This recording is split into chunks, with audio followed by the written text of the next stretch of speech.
America Iran যুদ্ধ, ইরানকে পরাজিত করা কি সম্ভব হবে? আসসালামু আলাইকুম ওয়া রাহমাতুল্লাহ। প্রিয় দর্শক, মধ্যপ্রাচ্যের আকাশে যুদ্ধের ঘনঘটা, আর এর কেন্দ্রে রয়েছে যুক্তরাষ্ট্র, ইসরায়েল ও ইরান। কিন্তু এই ত্রিমুখী সংঘাত কি শুধুই পারমাণবিক কর্মসূচি বন্ধের লড়াই, নাকি এর আড়ালে লুকিয়ে আছে ভূ রাজনৈতিক অন্য কোনো হিসাব নিকাশ? কেন এত ধ্বংসযজ্ঞের পরেও পরাজয় স্বীকার করছে না ইরান? তাহলে কি বলা যায় কখনো পরাজিত হয় না ইরান? অথবা অন্যভাবে প্রশ্ন করা যায়, কেন ইসরায়েল ও যুক্তরাষ্ট্রের কাছে বিজয়ের সংজ্ঞা এখনো অস্পষ্ট? চরম অর্থনৈতিক ক্ষতির মুখে দাঁড়িয়ে মার্কিন মিত্ররা কি ওয়াশিংটনের উপর আস্থা হারাচ্ছেন? চলুন ইরান যুদ্ধ ঘিরে এমন জটিল ও গুরুত্বপূর্ণ প্রশ্নের উত্তর খুঁজি, যা এই সংঘাতের ভবিষ্যৎ নির্ধারণ করে দিতে পারে। ঐতিহাসিক ঘটনা প্রবাহ। প্রিয় দর্শক, একটু পেছন থেকে আলোচনা শুরু করা যাক।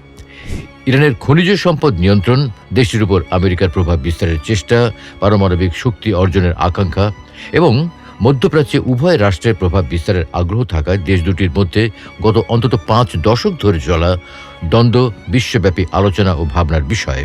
বিষয়টি ভালোভাবে বুঝতে আমরা ঐতিহাসিক ঘটনা প্রবাহের কিছু চিত্র তুলে ধরতে চাই। 1925 থেকে 1941 ইরানের উপর ব্রিটিশ প্রভাব। বিংশ শতকের শুরু থেকেই ইরানের তেলের খনিগুলো অ্যাংলো ইরানিয়ান তেল কোম্পানি নামে এক ব্রিটিশ প্রতিষ্ঠানের নিয়ন্ত্রণে ছিল। 1925 সালে ব্রিটিশদের সহায়তায় অভ্যুত্থানের মাধ্যমে রেজা শাহ পাহলভি ইরানের বাদশাহ হিসেবে ক্ষমতা গ্রহণ করেন। 1951 গণতান্ত্রিক ইরান। ভোটে জয়লাভ করে ইরানের প্রধানমন্ত্রী নির্বাচিত হন মোহাম্মদ মুসাদ্দেক। ক্ষমতা গ্রহণের পর তিনি তেল ক্ষেত্রগুলো জাতীয়করণের ঘোষণা দেন। 1953 সিআইএর ষড়যন্ত্রে গণতন্ত্রের পতন। ব্রিটিশ গোয়েন্দা সংস্থা এবং সিআইএর সহায়তায় সংঘটিত সামরিক অভ্যুত্থানে মোহাম্মদ মুসাদ্দেক ক্ষমতাচ্যুত হন। যুক্তরাষ্ট্রের সমর্থনে পাহলভি আবারও ইরানের বাদশাহ হিসেবে সর্বময় ক্ষমতার অধিকারী হন। 1957 পারমাণবিক কর্মসূচিতে ইরান। ইরানকে পারমাণবিক প্রযুক্তি সহযোগিতার বিষয়ে আমেরিকা ও ইরানের মধ্যে চুক্তি হয়। সে সময় তেহরানে ইনস্টিটিউট অফ নিউক্লিয়ার সায়েন্স প্রতিষ্ঠা করা হয়। 1964 আয়াতুল্লাহ খোমেনির নির্বাসন। ইরানের ধর্মীয় নেতা আয়াতুল্লাহ রুহুল্লাহ খোমেনিকে দেশ থেকে বের করে তুরস্কে নির্বাসনে পাঠানো হয়। এরপরে তিনি ইরাক, কুয়েত ও সবশেষে ফ্রান্সে নির্বাসিত ছিলেন। 1967 থেকে 68 পারমাণবিক গবেষণায় অগ্রগতি। ইরানকে আমেরিকা একটি 5 মেগাওয়াটের রিসার্চ রিঅ্যাক্টর সরবরাহ করে। এর জ্বালানির হিসেবে দেওয়া হয় 5 কেজি ওজনের বেশি ইউরেনিয়াম। সেগুলো 93% পরিশোধিত ছিল। এরপর ইরান পারমাণবিক শক্তির বিস্তার নিয়ন্ত্রণ এনপিটি চুক্তিতে স্বাক্ষর করে। 1979 ইরানে ইসলামী বিপ্লব। শাহ আমলের অনাচার, দুঃশাসন ও দেশের অভ্যন্তরীণ সমস্যা নিয়ে ইরান জুড়ে বিক্ষোভ শুরু হয়। বিক্ষোভ দমনে হাজার হাজার ইরানিকে হত্যা করে শাহের সৈন্যবাহিনী। অবশেষে খোমেনির নেতৃত্বে 1979 সালে রেজা শাহ পাহলভির পতন ঘটে।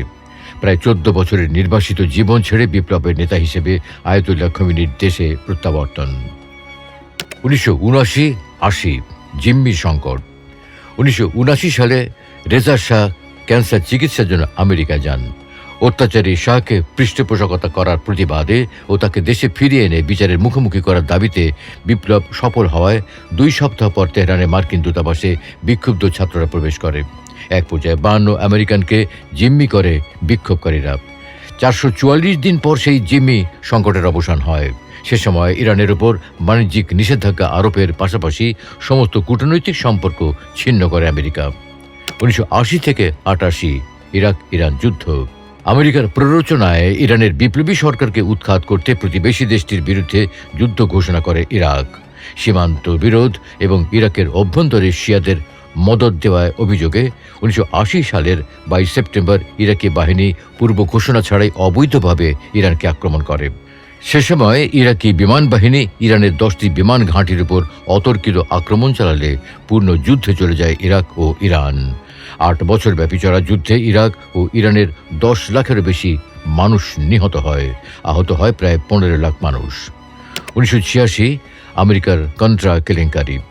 ইরান ইরাক যুদ্ধ চলাকালে যুক্তরাষ্ট্র গোপনে ইরানের কাছে অবৈধ অস্ত্র বিক্রি করে এবং তা থেকে প্রাপ্ত অর্থ নিকারাগুয়ার তৎকালীন কমিউনিস্ট সরকার উৎখাতের জন্য কন্ট্রা বিদ্রোহীদের কাছে পাচার করে। আমেরিকার রাষ্ট্রপতি রোনাল্ড রিগান ও বেশ কয়েকজন উচ্চপদস্থ মার্কিন কর্মকর্তা এই কেলেঙ্কারির সঙ্গে সরাসরি জড়িত ছিলেন। 1988 ইরানের যাত্রীবাহী বিমানে আমেরিকার হামলা। পারস্য উপসাগরে ইরান উপকূলের সমুদ্র সীমায় ঢুকে ভিনসেন্স নামের মার্কিন যুদ্ধজাহাজ ইরানের একটি যাত্রীবাহী বিমানে ক্ষেপণাস্ত্র হামলা চালায়। বিমানটির 298 জন আরোহীর সবাই নিহত হন। 1997 ইরানের কুদস ফোর্সের কমান্ডার হিসেবে কাসেম সোলাইমানি, ইরানের বিপ্লবী গার্ডের কমান্ডার কাসেম সোলাইমানিকে কুদস ফোর্সের প্রধান বানানো হয়। এই স্পেশাল অপারেশন ইউনিটের মূল কাজ হচ্ছে ইরানের বাইরে আঞ্চলিক প্রভাব বিস্তার করা। সোলাইমানির নেতৃত্বে সিরিয়া, ইয়েমেন ও লেবানন যুদ্ধে অংশগ্রহণ করে কুদস ফোর্স। হামাস, ইসলামিক জিহাদ সহ অসংখ্য গেরিলা দলকে বিভিন্ন সময় সামরিক সহায়তা, প্রশিক্ষণ ও অস্ত্রশস্ত্র প্রদান করে। এই বাহিনীর কর্মকাণ্ড নিয়ে সোলাইমানিকে জবাবদিহি করতে হয় শুধুমাত্র ইরানের সর্বোচ্চ নেতা আয়াতুল্লাহ আলী খমেনির কাছে।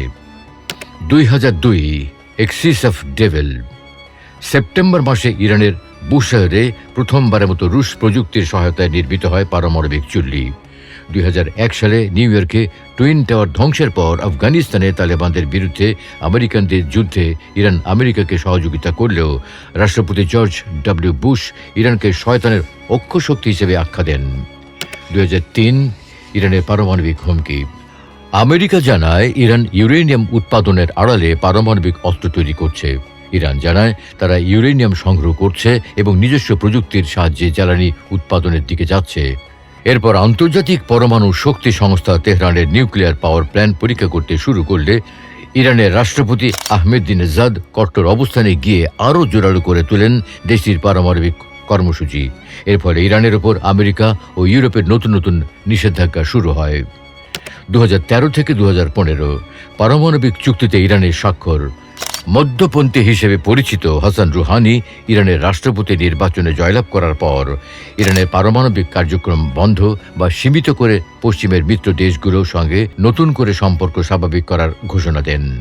2015 সালে 6 বিশ্ব শক্তির সঙ্গে ইরান তার পরমাণু কর্মসূচি সংক্রান্ত একটি দীর্ঘমেয়াদী চুক্তিতে স্বাক্ষর করে। যুক্তরাষ্ট্র, ব্রিটেন, ফ্রান্স, জার্মানি, চীন এবং রাশিয়ার সঙ্গে ইরানের সেই চুক্তি হয়। চুক্তির পর ইউরেনিয়াম সমৃদ্ধকরণ প্রক্রিয়া থেকে সরে আসে ইরান। চুক্তির শর্ত অনুযায়ী ইরান সংবেদনশীল পরমাণু গবেষণা সীমিত করতে রাজি হয়। অপরদিকে দেশটির বিরুদ্ধে আনা অর্থনৈতিক অবরোধ তুলে নেওয়ার প্রতিজ্ঞা করেছিল দেশ 6টি। 2017 আমেরিকার রাষ্ট্রপতির পদে ডোনাল্ড ট্রাম্প। ইরান সহ 7টি মুসলিম দেশের নাগরিকদের জন্য ভিসা বাতিলের ঘোষণা দেয় আমেরিকার নতুন প্রেসিডেন্ট ডোনাল্ড ট্রাম্প। তীব্র প্রতিক্রিয়া দেখিয়ে ইরান আর ডলার ব্যবহার করবে না বলে ঘোষণা দেয়। ট্রাম্প ইরানের সঙ্গে বিশ্ব শক্তির পরমাণু চুক্তিতে শর্তের ঘাটতি রয়েছে বলে ঘোষণা দেন। ইরান এখনও মাত্রাতিরিক্ত ইউরেনিয়াম সমৃদ্ধ করছে বলে অভিযোগ তোলে। 2018 সালের মে মাসে ট্রাম্প সেই চুক্তি থেকে সরে আসেন। চুক্তি থেকে সরে এসে ইরানের উপর নতুন করে নিষেধাজ্ঞা আরোপ করে আমেরিকা। এভাবে অভিযোগ, দোষারোপ, অবরোধ আরোপ আর থেমে থেমে চলছিল নিয়ন্ত্রিত আক্রমণ। এক পর্যায়ে জানুয়ারি 2020 ট্রাম্পের নির্দেশে ইরাকে ড্রোন হামলা চালিয়ে মার্কিন সেনারা ইরানের শীর্ষ সামরিক কর্মকর্তা ও কুদস ফোর্সের প্রধান জেনারেল কাসেম সোলাইমানিকে হত্যা করে। ইরান প্রতিশোধ হিসেবে ইরাকে 2টি মার্কিন বিমান ঘাঁটিতে ক্ষেপণাস্ত্র হামলা চালায়। সেদিনই ইরানের ক্ষেপণাস্ত্রের আঘাতে বিধ্বস্ত হয় ইউক্রেনীয় উড়োজাহাজ। নিহত হয় 176 জন আরোহী। উড়োজাহাজ ভূপাতিত করার কথা ইরানের শীর্ষ কর্মকর্তারা প্রথমে অস্বীকার করলেও পরে তা মেনে নেয়। এরপর সর্বোচ্চ নেতা আলী খামেনি সহ দেশটির শীর্ষ ব্যক্তিদের পদত্যাগের দাবিতে বিক্ষুব্ধ হয় ইরানের তরুণ সমাজ। অবশেষে 2026 সালের ফেব্রুয়ারি ও এপ্রিল মাসে ইরান এবং যুক্তরাষ্ট্র ইসরায়েল জোটের মধ্যে সরাসরি সামরিক সংঘাত বিশ্ব রাজনীতিতে তীব্র উত্তেজনা সৃষ্টি করে।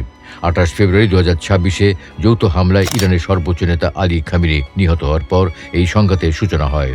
পরবর্তীতে এপ্রিলের প্রথম সপ্তাহে 2 সপ্তাহের একটি শর্ত সাপেক্ষ যুদ্ধবিরতিতে উভয় পক্ষ সম্মত হয়, যা পাকিস্তানের মধ্যস্থতায় কার্যকর হয়। বর্তমানে সেটি অনির্দিষ্ট সময়ের জন্য বৃদ্ধি করা হয়েছে। তবে প্রশ্ন হলো, এভাবে কি ইরানকে পরাজিত করা সম্ভব, অথবা আমেরিকার পক্ষে কি আদৌ জয়লাভ করা সম্ভব? বিশ্ব রাজনীতি ও অর্থনীতি স্বাভাবিক করার জন্য 6টি বিষয় গুরুত্বপূর্ণ। 1. যুক্তরাষ্ট্র ইসরায়েলের চোখে বিজয় কি? যুদ্ধ শুরুর সময় মার্কিন প্রেসিডেন্ট ডোনাল্ড ট্রাম্প এবং ইসরায়েলের প্রধানমন্ত্রী বেনিয়ামিন নেতানিয়াহু একাধিক লক্ষ্যের কথা বলেছিলেন। পারমাণবিক কর্মসূচি ও ক্ষেপণাস্ত্র হুমকি নির্মূল করা থেকে শুরু করে সরকার পতন, এমনকি হরমুজ প্রণালীতে বাধাহীন নৌ চলাচলের দাবিও ছিল এই তালিকায়। তবে সমস্যা হলো অগ্রাধিকার নির্ধারণে। ইরানের অর্ধেক ক্ষেপণাস্ত্র ধ্বংস হয়েছে। এটি কি যথেষ্ট? এটা কি পুরোপুরি নির্মূল করতে হবে? আবার ট্রাম্প ও নেতানিয়াহু দুজনের সামনেই নির্বাচন। মার্কিনীদের বড় অংশ মনে করে যুদ্ধের লক্ষ্য অর্জিত হয়নি। আবার ইসরায়েলিরাও বর্তমান যুদ্ধবিরতিতে বিরোধী। ফলে রাজনৈতিক বিজয় অর্জনও এখন একটি বড় চ্যালেঞ্জ। 2. সংঘাত কি আরও চরম পর্যায়ে পৌঁছাবে? যুক্তরাষ্ট্র এরই মধ্যে ইরানে 13,000-এরও বেশি লক্ষ্যবস্তুতে হামলা চালিয়েছে এবং অবরোধ আরোপ করেছে। ইরানের অর্থনীতি, বিশেষ করে ইস্পাত শিল্প, ব্যাপকভাবে ক্ষতিগ্রস্ত হয়েছে। কিন্তু যুক্তরাষ্ট্র ও ইসরায়েলের এখনো অনেক কিছুই করেনি। বিদ্যুৎ কেন্দ্র ধ্বংস করা যুদ্ধাপরাধ হতে পারে বিবেচনায় তারা সে পথে হাঁটেনি। সরাসরি স্থল ও সেনাও মোতায়েন করেনি। যদি ফের হামলা শুরু হয় তবে এই দুই দেশ সংঘাতের ঠিক কতটা চরম পর্যায়ে নিয়ে যাবে তা নিয়ে এখনো ধোঁয়াশা রয়ে গেছে। 3. যুক্তরাষ্ট্র ও ইসরায়েল কি বিভক্ত হয়ে পড়বে? ইরান ইস্যুতে দুই দেশের চূড়ান্ত লক্ষ্য এক হলেও অগ্রাধিকার ভিন্ন।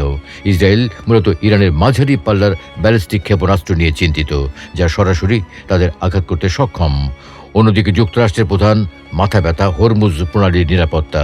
যুদ্ধ বিরতির ক্ষেত্রে ইসরায়েলকে শুধু জানানো হয়েছিল, পরামর্শ নেওয়া হয়নি। এমনও হতে পারে যুক্তরাষ্ট্র হয়তো ইরানের উপর থেকে কিছু নিষেধাজ্ঞা তুলে নিয়ে আংশিক চুক্তিতে যাবে, যা ইসরায়েল মানবে না। তখন মিত্রদের মধ্যে বিভক্তি আরও স্পষ্ট হতে পারে। 4. লেবাননে ইসরায়েলের প্রত্যাশা কি? ইরান যুদ্ধের সমান্তরালে লেবাননে হিজবুল্লাহর বিরুদ্ধে এককভাবে লড়াই চালিয়ে যাচ্ছে ইসরায়েল। লেবানন সরকারের কাছে হিজবুল্লাহকে নিরস্ত্র করার দাবি জানাচ্ছে তেল আবিব, যদিও তারা জানে লেবানন সরকারের সেই ক্ষমতা নেই। অন্যদিকে যুক্তরাষ্ট্র চাইছে লেবানন সরকারকে শক্তিশালী করে হিজবুল্লাহর প্রভাব কমাতে। এখানে দুই দেশের সামরিক ও কূটনৈতিক দৃষ্টিভঙ্গিতে পার্থক্য রয়েছে। 5. সমাজ ও অর্থনীতি এই চাপ কতদিন সইবে? ইরান ব্যাপক ক্ষয়ক্ষতির শিকার হলেও যুক্তরাষ্ট্র ও ইসরায়েলের ভেতরেও চাপ বাড়ছে। 2023 সালের অক্টোবর থেকে টানা যুদ্ধে ইসরায়েলের জনগণ ও অর্থনীতি চরম ক্লান্ত। অন্যদিকে মার্কিনীদের কাছে এটি অস্তিত্ব রক্ষার লড়াই নয়। জ্বালানি তেলের বাড়তি দাম নিয়ে তারা বিরক্ত। এই অর্থনৈতিক চাপের কারণেই ট্রাম্প প্রশাসন হয়তো দ্রুত একটি চুক্তিতে পৌঁছাতে চাইবে, যা হয়তো ইসরায়েলের বৃহত্তর লক্ষ্যের সঙ্গে সাংঘর্ষিক হতে পারে। 6. দীর্ঘমেয়াদী মিত্রতায় প্রভাব কি?